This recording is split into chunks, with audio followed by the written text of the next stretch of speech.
The tunnels had been silent for 3 cycles now. Vrax pressed his scaled back against the cold rock wall and tried to remember what sunlight looked like. Beside him, Solace breathed in short, careful bursts to save oxygen. Taven sat with his wings wrapped tight around his body, and little Rill had stopped crying 2 days ago. That worried Vrax most of all. They were dragons, but young ones. Vrax had barely 16 seasons, hardly old enough to leave his nest. The consortium did not care about that. They needed workers small enough to fit in narrow mining shafts, and dragon younglings were perfect.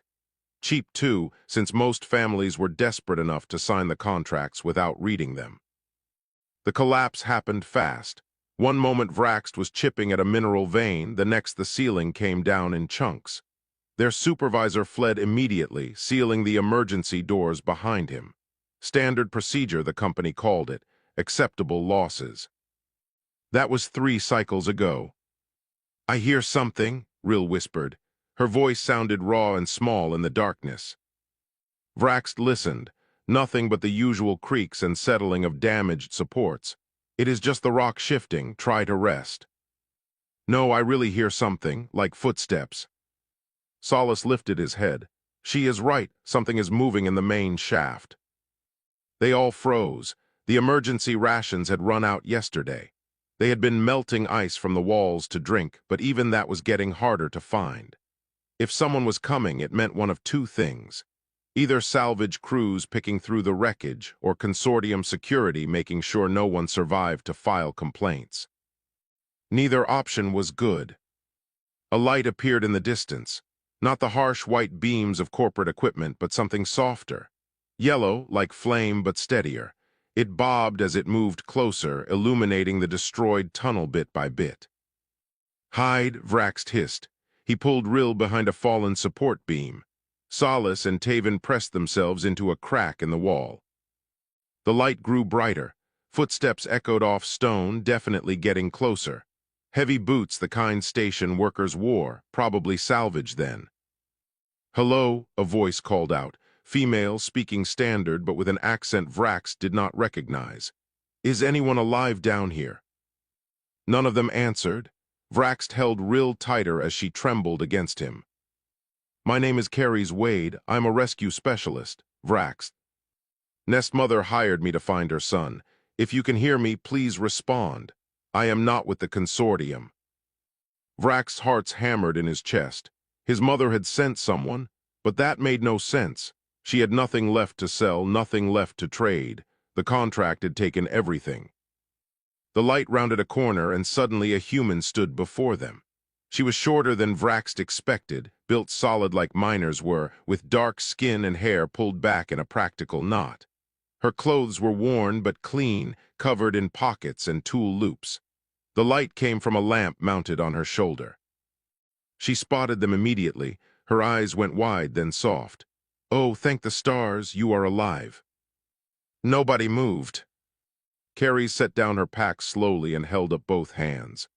"I know you are scared. I know humans have a reputation and not all of it is good, but I promise I am here to help. Your mother sent me Vraxed. She sold her nest stone to hire me." Vraxed felt his throat tighten. The nest stone was sacred. It was the only thing his mother had left from her own mother. If she sold it, she truly had nothing. He stepped out from behind the beam, pulling Rill with him. "You are really here to rescue us."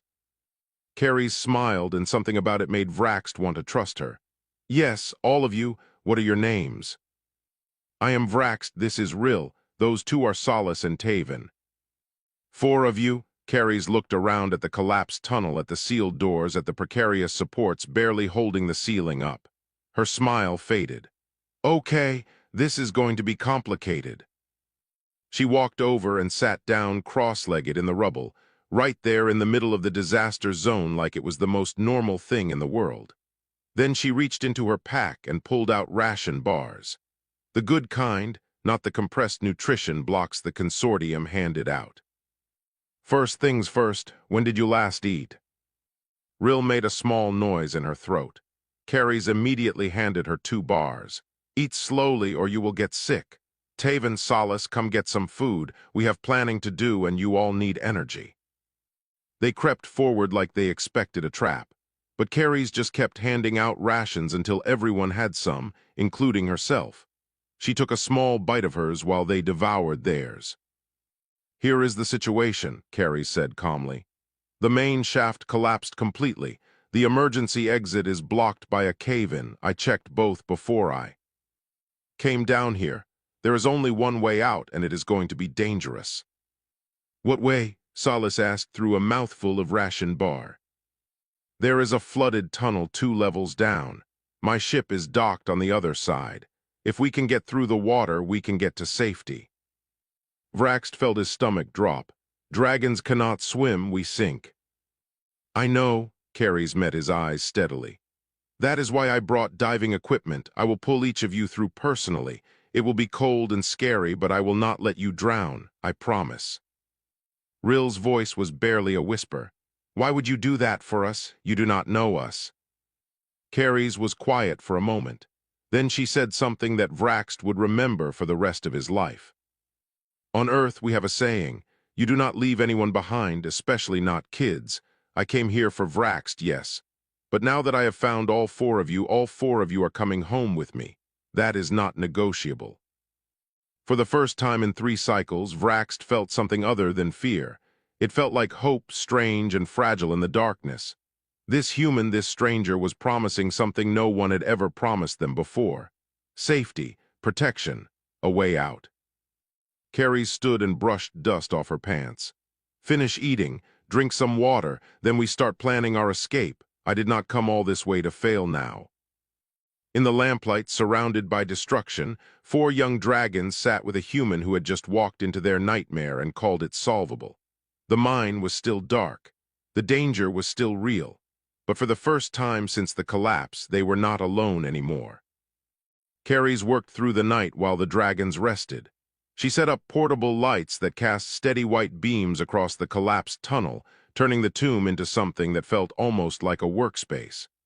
Vraxt watched her move from point to point, testing supports, measuring distances, taking notes on a battered datapad. She did not stop, not to rest, not to complain, not even to sit down for more than a minute at a time. Just steady, methodical work like she had done this 1,000 times before. Maybe she had. "Does your mother know you are safe?" Solace asked quietly. He had woken an hour ago and joined Vraxt in watching the human work. "I do not know how to contact her. The communication array was in the section that collapsed first." "Carries will figure it out. She seems like the kind who figures things out." Vraxt nodded. He wanted to believe that, needed to believe it. Carries noticed they were awake and walked over with her datapad. "Good, you are up. I need Solace's help with something. You have mining engineering training, right?" Solace blinked in surprise. "How did you know that?" "Your file. I pulled everyone's records before I came down. Figured it might be useful." She crouched beside them and pulled up a schematic on her screen. "Look at this section here. Can you tell me if these supports will hold if we shift weight to the eastern passage?" Solace studied the diagram carefully. His eyes moved over the lines and measurements, and Vraxt saw his friend's mind working through the problem. "No, the eastern passage has water damage. See these stress fractures. If you put any weight there, the whole thing comes down." "That is what I thought too. So we need to reinforce before we move. Can you help me identify which beams are critical?" "Yes, I can do that." Carries smiled and handed him the datapad. "You just became my assistant engineer. Welcome to the team." For the next few hours, they worked together. Carries would point out a section, Solace would analyze it, and they would decide together what needed to be done. Vraxt had never seen an adult ask a dragon youngling for advice before. Usually, adults just gave orders and expected obedience. Taven woke next, then Rill. Carries immediately put them to work too. Taven helped carry equipment, his strong wings making him perfect for reaching high places. Rill sorted through supplies and kept inventory. Everyone had a job, everyone mattered. They shared another meal at what Carries called midday, though time meant nothing in the eternal darkness of the mine. She divided her rations exactly equally, taking no more for herself than she gave the dragons. "Tell us about Earth," Rill said suddenly. "Is it really a death world?" Carries laughed. "That depends on who you ask. To most species, yes. Our gravity is high, our weather is extreme, and our biology is aggressive. But to us, it is just home." "Are all humans like you?" "Like me how?" "Brave, willing to go into dangerous places for strangers." Carries was quiet for a moment. She took a sip of water and stared at the tunnel wall. "My parents were miners, deep core extraction on a colony world called Haven's Gate. I was 14 when the supports failed in their section. The company sealed the tunnels and declared it an acceptable loss, just like they did here." The dragons went silent. "I was off-world at school when it happened. By the time I got back, the rescue window had closed. Company policy said it was too dangerous to attempt recovery. So I learned everything I could about rescue operations. Spent 10 years training, studying, practicing, and now I go into places where companies say it is too dangerous. I find people they left behind." "Did you ever find your parents?" Vraxt asked softly. "No, I was too late for them, but I have found 237 other people. Miners, engineers, explorers, kids. 237 lives that corporations wrote off as acceptable losses." She looked at each of them in turn. "You are 238 through 241. Rill moved closer and leaned against Carrie's side. The human put an arm around the small dragon without hesitation, like it was the most natural thing in the world. "We are sorry about your parents," Rill whispered. "Me too, little one, me too."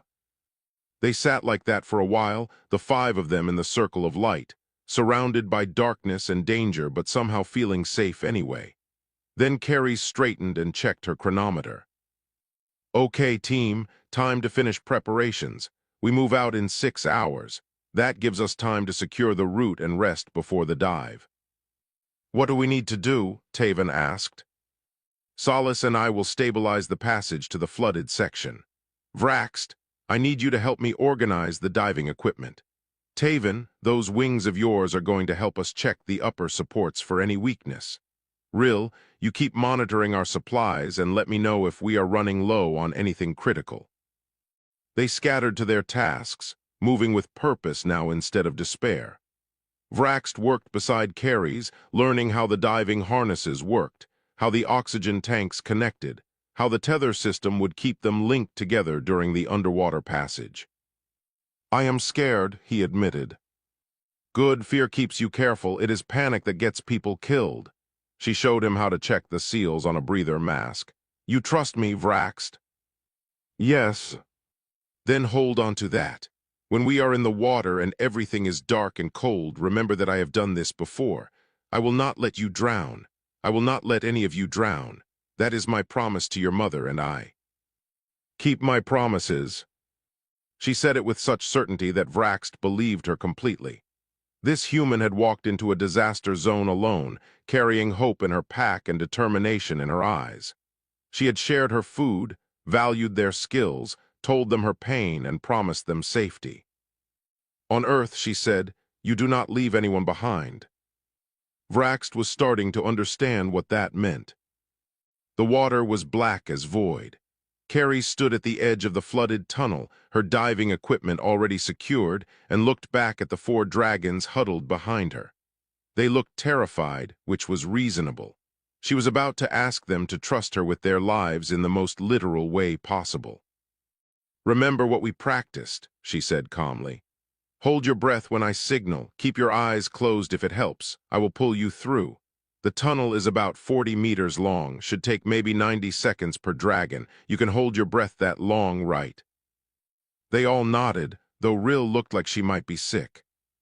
"Who goes first?" Carries asked, though she already knew the answer.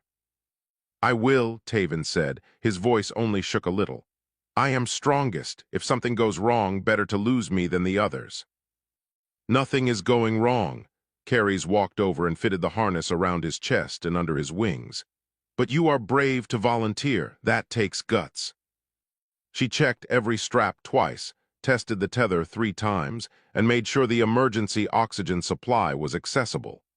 Then she put on her own gear, the rebreather settling comfortably against her face from years of use. "Ready." Taven nodded. His scales had gone pale with fear. Carries took his clawed hand in hers. "Look at me, not the water, me. You are not doing this alone. We are doing this together. Understand?" "Together," he repeated. "Good, deep breath on 3. 1, 2, 3. They plunged into the darkness. The cold hit like a physical blow. Carries felt Taven tense in her grip, his dense body sinking immediately just like she expected. She activated the small propulsion unit on her belt and began pulling them forward through the flooded passage. Her headlamp cut through the murky water, illuminating broken supports and floating debris. She navigated around them carefully, keeping Taven close. His eyes were squeezed shut, his hand gripping her so hard it hurt. She squeezed back, steady and reassuring. 30 meters, 60 seconds. A support beam had fallen across their path. Carries adjusted course, pulling them under it. Taven's wing caught on something, and he jerked in panic. She immediately pulled him free and kept moving. No time to stop. No time to think about what could go wrong. 40 meters, 80 seconds. Light appeared ahead, not her lamp but actual light, the air pocket, safety. She kicked harder, pulling them both toward it, and then they broke the surface.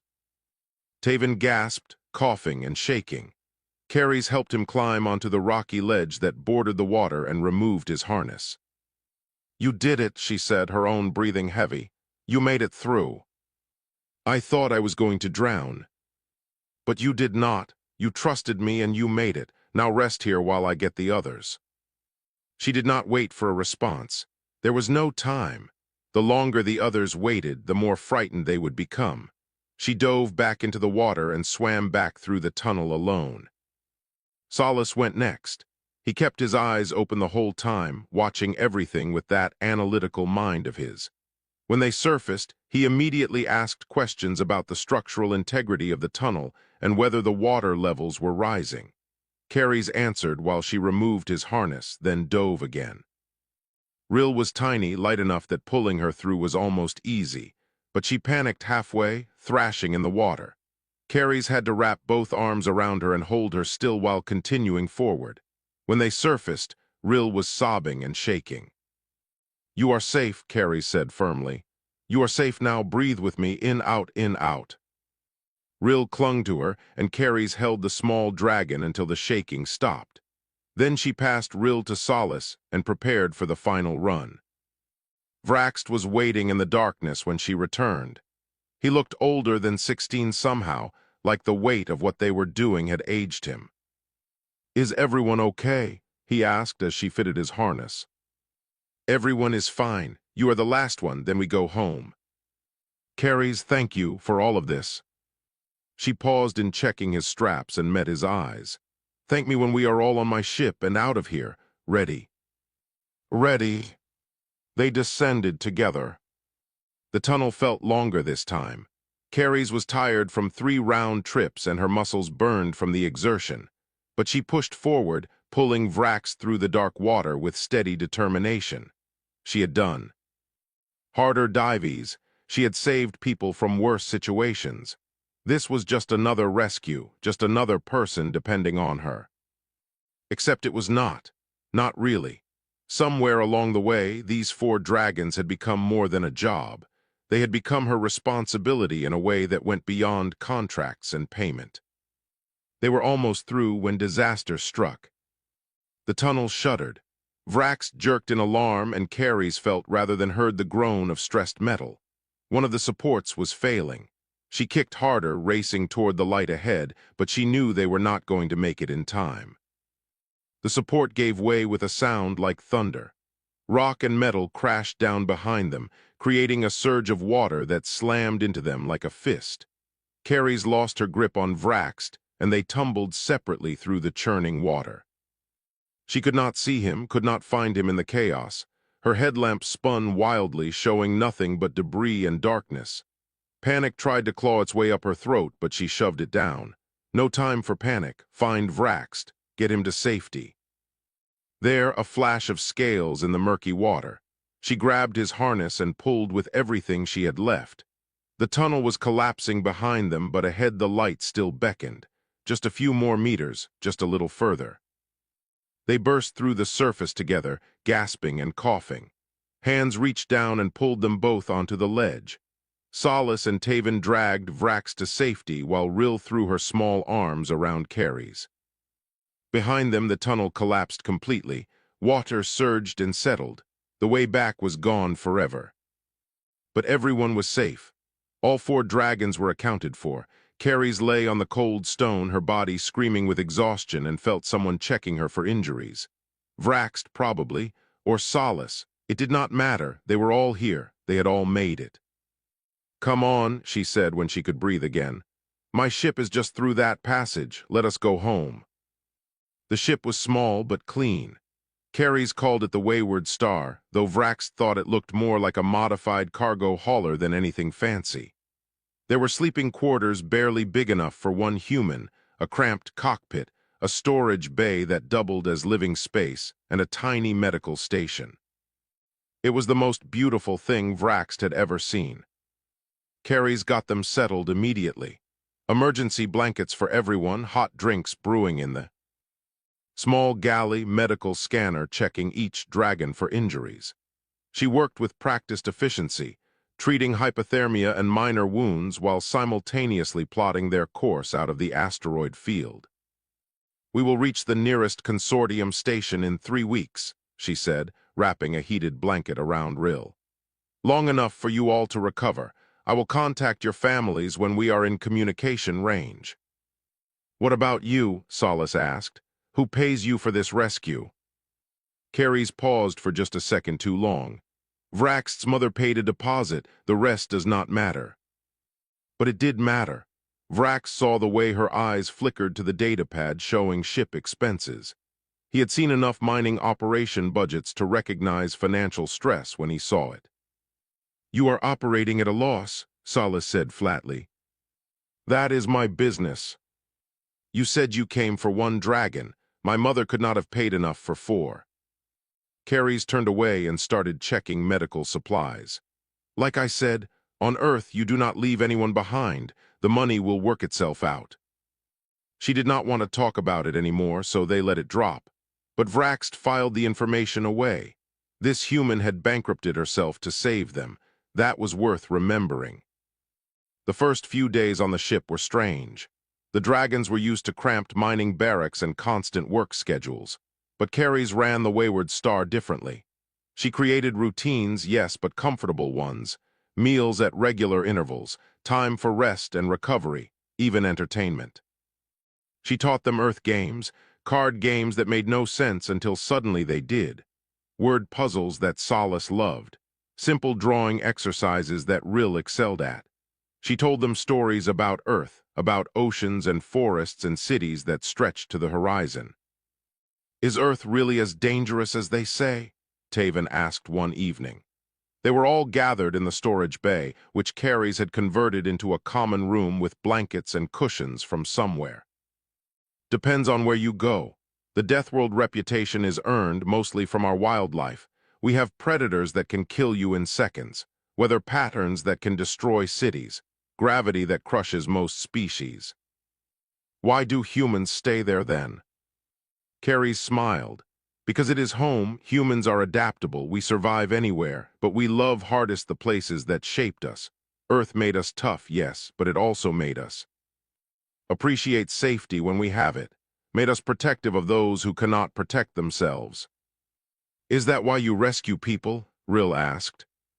"Part of it, also because I know what it is like to lose someone when help does not come. I know what it is like to be left behind." She looked at each of them. "Nobody should feel that way. Nobody." Vrax understood then. Carrie's was not just rescuing bodies. She was rescuing herself over and over, trying to fix what had broken in her when her parents died. Every person she saved was a piece of her own heart being put back together. The weeks passed in strange comfort. They healed physically and started to heal emotionally. But Vrax noticed things changing, small things at first. The way Rill followed Carrie's everywhere, learning her routines. The way Taven asked her advice on things he used to figure out himself. The way Solace discussed ship maintenance with her like an equal. The way Vraxt felt safer with this human stranger than he had ever felt with his own mining supervisors. They were bonding to her, pack bonding the way humans supposedly did with everything. Except dragons did not pack bond outside their nest. It was not how their species worked. Or it was not supposed to be. Carries, Vraxt found her in the cockpit one night, staring at stars through the viewport. "Can I ask you something?" "Always." "Why did your parents become miners if they knew it was dangerous?" She was quiet for a long moment. Because they were good at it. Because they wanted to build something for their family. Because sometimes the dangerous choice is still the right choice if it means the people you love have better lives. "Do you think they would be proud of you?" "I hope so. I like to think they would understand why I do this." She glanced at him. "Why do you ask?" "Because my mother sold everything to hire you. She gave up her nest stone, which means she has nothing left of her own mother now, and I am trying to understand if that was worth it, if I was worth it." Carries turned to face him fully. "Listen to me. Your mother did not lose something when she sold that stone. She invested it. She invested it in your future, in your life. That is what parents do. They give everything they have to make sure their children survive. But now she has nothing. She has you alive. That is not nothing, that is everything." Vraxt felt something tight in his chest loosen. "I want to help you when we reach the station. You are in debt because of us. That is not your responsibility. You made us your responsibility. That goes both ways." Carries smiled, sad and fond at the same time. "You are a good kid, Vraxt. Your mother raised you right." They sat together in comfortable silence, watching the stars stream past. Behind them in the storage bay, Solace was teaching real basic engineering. Taven was practicing his reading with books from Carrie's small library. They were all growing stronger, healthier, safer. But a transmission came through 2 days before they reached the station. Official consortium channels. Carrie's face went pale as she read it. "What is wrong?" Vraxt asked. She handed him the datapad. The message was clear enough. The consortium was accusing Carries of theft. The dragons had contracts. They were company property until those contracts were fulfilled.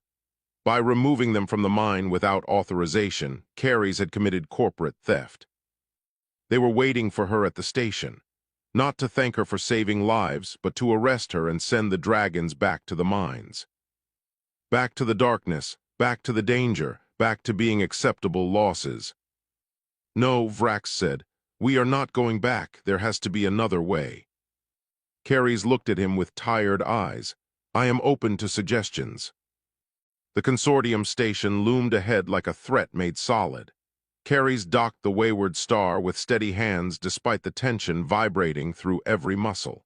Security was waiting at the airlock. She could see them through the viewport, armed and official and utterly unsympathetic. "Stay behind me," she told the dragons. "Let me do the talking." "They are going to arrest you," Solace said quietly. "Probably, but they need to process the arrest legally, which means station holding until a hearing. That gives us time to figure something out." She did not sound convinced. The airlock opened, and 3 security officers stepped aboard immediately.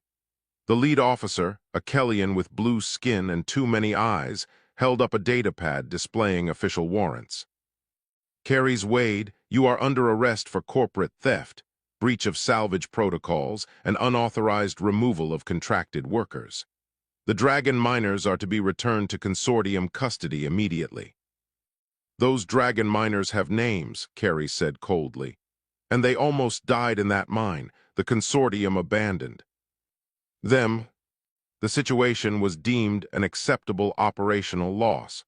Your interference has disrupted legitimate business operations." "My interference saved 4 lives. 4 contracted workers who will now be returned to fulfill their obligations." Vraxt felt something snap inside him. They had been free for 3 weeks. They had learned what safety felt like, what being valued felt like. They had started to heal. And now these officials wanted to send them back into the darkness like nothing had changed. No, he was done being an acceptable loss. "Invoke Guardian Law," Vrax said loudly. Everyone turned to stare at him. The security officer looked confused. "What?" "Guardian Law, it is ancient dragon legislation written into our planetary constitution. It supersedes corporate contracts." Vrax stepped forward, his heart's pounding but his voice steady. "I invoke Guardian Law and claim Carries Wade as my chosen Nest Guardian." Solace caught on immediately. "I also invoke Guardian Law. I claim Carries Wade as my guardian." "Same," Taven said, moving to stand beside them. "Carries Wade is my chosen guardian." Rill was crying, but she said it anyway. "My guardian, I choose Carries." The security officer looked between them in disbelief. "You cannot just claim a human as your guardian. Your families have legal claim." "Guardian Law allows any dragon to choose their nest guardian when their birth nest has failed to protect them. The consortium abandoned us in a collapsed mine. Our birth nests could not afford to buy out our contracts. That constitutes failure of protection. We are legally permitted to choose a new guardian, and we choose Carries Wade." Carries looked shocked. "Vrax, you cannot do this. Guardian Law means you give up your birth families. You would be choosing me over your own nests." "No," Solace said. "In dragon culture you can have a birth nest and a chosen nest. They are not mutually exclusive. We are not abandoning our families. We are expanding them." The security officer was scanning through legal databases frantically. "This is highly irregular." "But is it legal?" Vrax demanded. There was a long silence.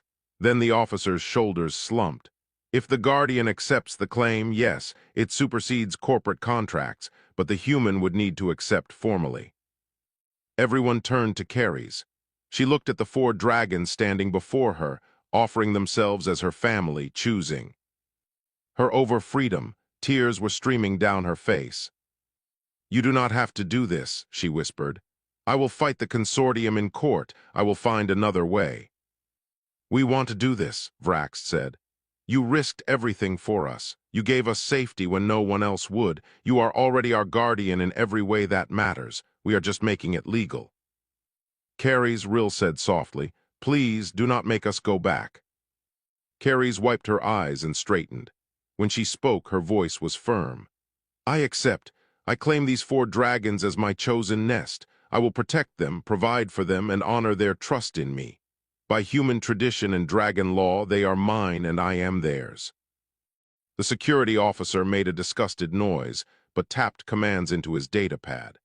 "Fine. The Guardian claim is registered. The dragons are released from their consortium contracts effective immediately. Carries Wade, you are no longer under arrest for theft since the dragons are now legally your dependents and you had parental authority to remove them from danger." He glared at all of them. "The consortium will not forget this." "I am counting on them remembering," Carries said. "Every corporation should know that some people will not accept their acceptable losses." The security team left in angry silence. The moment they were gone, Rill threw herself at Carries and the human caught her easily. Taven and Solace moved in for a group embrace. Vrax hung back for a moment, overwhelmed by what they had just done. Carries reached out a hand to him. "You too, come here." He stepped into the embrace and felt her arms go around all of them. They stood like that in the airlock of the Wayward Star, a family that had chosen itself against every odd and expectation. "What happens now?" Solace asked. "Now," Carries pulled back to look at them.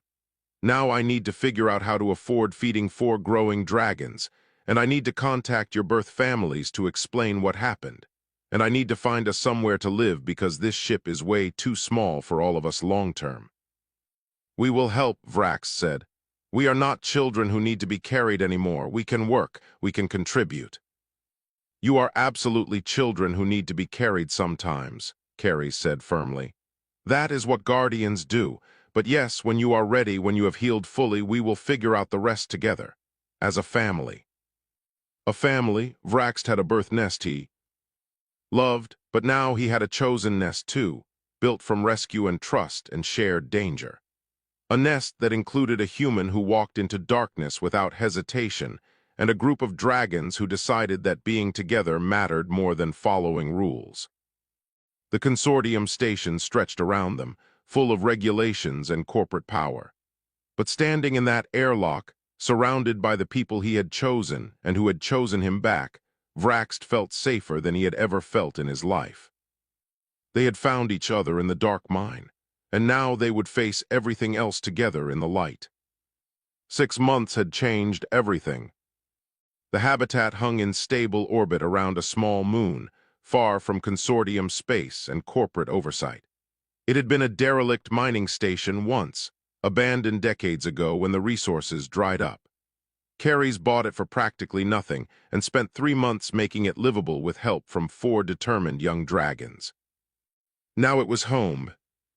Vraxx stood in what they called the common room and watched his family move through their evening routines. Solace sat at the engineering workstation, analyzing schematics for a rescue harness design he was developing. Taven practiced flight maneuvers in the converted cargo bay that doubled as an exercise space. Rill sprawled on cushions with her schoolwork, learning advanced mathematics from a correspondence course. Carries worked at her desk, planning her next rescue operation. She had not stopped saving people. If anything, having a family had made her more determined. "Dinner in 10 minutes," she called without looking up. "Whoever sets the table gets first choice of dessert." 3 dragons scrambled for the kitchen. Vraxx smiled and followed at a more sedate pace. His nest mother had visited twice now. The first time had been difficult, both of them unsure how to navigate the change. But his mother had hugged Carries and thanked her in broken standard, and Carries had cried and promised to take care of him. The second visit had been easier, more comfortable. His mother brought gifts and stories from home, and she stayed for a week learning about their new life. She approved. That mattered more than Vraxx expected. The other dragons' families had similar reactions. Relief mostly that their children were safe and thriving. Some sadness at the distance, but also pride in what their younglings had chosen. Because they were thriving, all of them. Solace was enrolled in advanced engineering courses and already getting offers from universities. Taven had discovered a love of piloting and was working toward his commercial flight certification. Rill was excelling at every subject they put in front of her, already talking about becoming a rescue specialist like Carries. Vraxx himself had found purpose in rescue coordination. He worked with Carries on mission planning, using his mining experience to assess dangerous situations. They made a good team. But the family was growing beyond just the 5 of them. A young dragon named Frost had shown up 3 weeks ago, referred by one of the families they had helped. She had nowhere else to go after her nest mother died. Carries had taken her in without question, expanding their quarters and adjusting schedules. Then came Copper and Sky, siblings who had escaped a labor contract similar to what the original 4 had faced. They heard about Carries and found their way to the habitat. Now there were 7 dragons, and 1 human living in organized chaos. "I need more beds," Carries muttered at dinner, "and probably a bigger ship for supply runs." "We could convert the lower storage bay into additional quarters," Solace suggested. "I have been running the calculations. It is structurally sound." "That would take money we do not have yet." "Actually," Vraxx said carefully, "we do. I have been managing the rescue operation finances while you were out last week. 3 of the families we helped made donations, and the Galactic Rescue Cooperative wants to offer you a contract for consultant work." Carrie stared at him. "You have been managing the finances." "Someone had to. You are very good at saving people and very bad at charging them appropriately."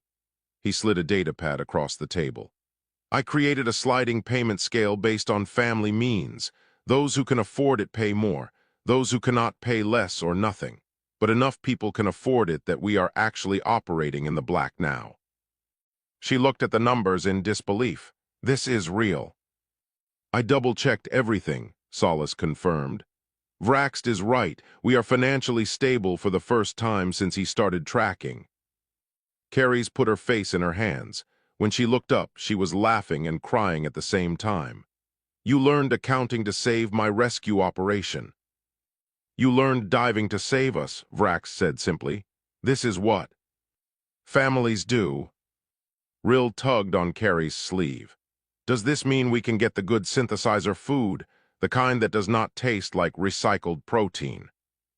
Yes, troublemaker, we can upgrade the food supplies. The table erupted in cheers. After dinner, they gathered in the common room like they did most evenings. Carries taught them a new Earth game involving strategy and careful planning. Frost struggled with the rules, but Copper helped her patiently. Sky fell asleep halfway through, exhausted from flight practice. This was their life now, chaotic, busy, full of learning and growing and supporting each other. They were not a traditional family by any species' standards, but they worked. Later, when the younger dragons had gone to bed, Vraxt found Carries on the observation deck. She stood at the viewport, looking at stars like she always did when she was thinking hard. Thank you, he said quietly. For what? For walking into that mine, for refusing to leave us, for becoming our guardian even when it cost you everything. Carries smiled. You know what is funny? I went into that mine to save 4 dragons. I was going to bring you back to your families and move on to the next rescue. That was the plan. What changed? You did, all of you. Somewhere between the dark tunnels and the flooded passage, you stopped being a job and became my family. I did not plan that, did not expect it, but I cannot imagine my life without you now. Neither can we, without you I mean. They stood together watching the stars, guardian and child, human and dragon, family by choice rather than blood. More dragons would come. Carries knew it, Vraxt knew it. Young ones who needed safety, who needed someone to walk into the darkness for them. And they would take them in because that was what their family did. The mine had been dark and terrible. It had been the worst experience of Vraxt's life, but it had also been the beginning of something beautiful. 4 dragons had waited in the dark. A human had come for them, and she had stayed forever, not because she had to, but because they had all chosen each other. In the end, that was what made a family, not biology or species or circumstance, just the decision to stay, to care, to protect each other no matter what came next. And for Carries and her ever-growing nest of dragons, that would always be enough.